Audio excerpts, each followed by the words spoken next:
Hi hello నమస్తే. ఈరోజు మేమందరం కలిసి పెద్దింట్లమ్మ అమ్మవారి టెంపుల్కి వెళ్తున్నాం. నేను మ్యారేజ్ అయిన దగ్గర నుంచి వెళ్దాం అనుకుంటున్నాను కానీ ఎప్పుడూ కుదరలేదు. చివరికి మా పిల్లలతో మా మేనకోడలతో కలిసి అయితే వెళ్తున్నాం.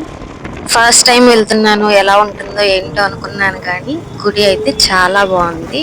కానీ డిస్టెన్స్ కూడా అంతే ఉందండి. చాలా అంటే చాలా లోపలికి ఉంది. ఇది ఆ గుడికి వెళ్ళే రోడ్డు. ఇది ఇప్పుడు చాలా బెటర్. అంతకుముందు అసలు వెళ్ళడం కూడా చాలా కష్టం అయ్యేదంట. ఈ కనిపిస్తున్న ప్లేస్ మొత్తం మనకి కొల్లేరు.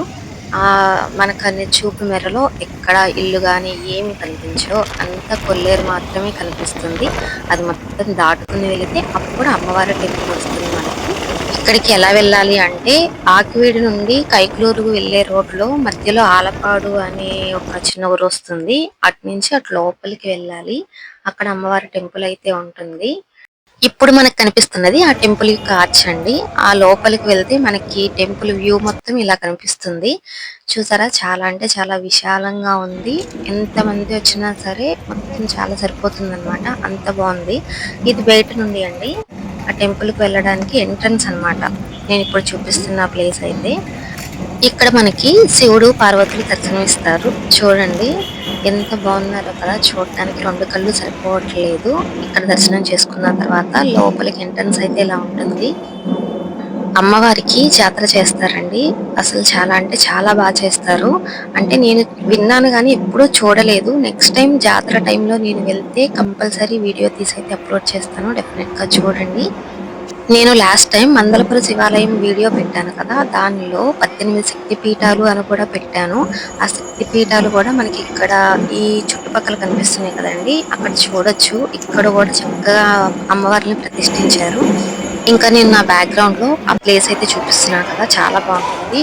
గుడి లోపలికి వెళ్ళేది ఎంట్రన్స్ అయితే ఇదండి, గోపురం అన్నమాట.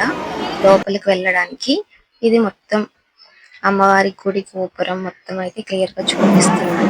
ఇక్కడ లోపలికి వెళ్ళిన తర్వాత మనకు ధ్వజస్తంభం అయితే కనిపిస్తుంది. ఇక్కడ మొక్కులు తీర్చుకుంటారండి. మనం ఏదైనా ఒక కోరిక కోరుకుని అది తీరినప్పుడు నైవేద్యం పెట్టుకుంటాం అనుకుంటాం కదా, అలా అమ్మవారికి చాలా అంటే చాలా నైవేద్యాలు అయితే ఇక్కడ జరుగుతాయండి. నాకైతే కొండలమ్మ అమ్మవారి టెంపుల్ తెలుసు, మాకు అక్కడ అది చాలా దగ్గరగా ఉంటుంది కాబట్టి. కానీ పెద్దింట్ల అమ్మవారి టెంపుల్కి రావడం ఇదే ఫస్ట్ టైం. కానీ మా ఫ్యామిలీ మొత్తంతో రావడం నాకు చాలా అంటే చాలా హ్యాపీగా అనిపించింది. ఇది మొత్తం క్యూ లైన్ అండి. ఈ క్యూ లైన్ లో నుంచి లోపలికి వెళ్తే అమ్మవారి టెంపుల్ వస్తుంది. చూసారా, నైవేద్యాన్ని పెట్టి అమ్మవారికి సమర్పించడానికి తీసుకువెళ్తున్నారు లోపలికి. ఏదేమైనా అమ్మవారి ఆ సరౌండింగ్స్ లో ఉన్నంతసేపు మనసు అయితే చాలా అంటే చాలా హ్యాపీగా ప్రశాంతంగా ఉంటుందండి. చూస్తున్నారా, ఇక్కడ కొంతమంది జాతర చేసుకుంటున్నారు. అంటే నైవేద్యాన్ని పెట్టి వాళ్ళ హ్యాపీనెస్ ని అయితే ఎలా సెలబ్రేట్ చేసుకుంటున్నారు అనమాట.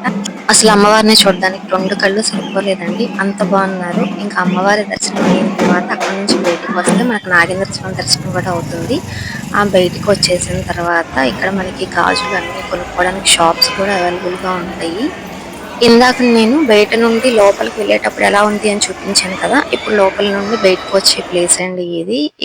ఇక్కడ మనకి రావి చెట్టు కూడా ఉంటుంది. ఆ రావి చెట్టు దగ్గర చాలా మంది మొక్కుకుని ముడుపులు అయితే కట్టుకుంటారు. ఇంకా అక్కడ కొన్ని ఫొటోస్ అయితే మేము దిగాము. దిగి అక్కడి నుంచి రిటర్న్ అయిపోయాము. మా పిల్లలకు కూడా చాలా బాగా నచ్చింది ఈ ప్లేస్. చూస్తున్నారు కదా, ఇదే రావి చెట్టు, చాలా ముడుపులు ఉన్నాయి చూడండి. ఇంకా దర్శనం అయిపోయిన తర్వాత హ్యాపీగా అక్కడి నుంచి రిటర్న్ అయిపోయాం. మీకు వీడియో నచ్చితే లైక్ చేయండి, సబ్స్క్రైబ్ చేయండి, బెల్ సింబల్ కొట్టడం అస్సలు మర్చిపోవద్దు. Thank you for watching. మళ్ళీ నెక్స్ట్ వీడియోలో కలుద్దాం.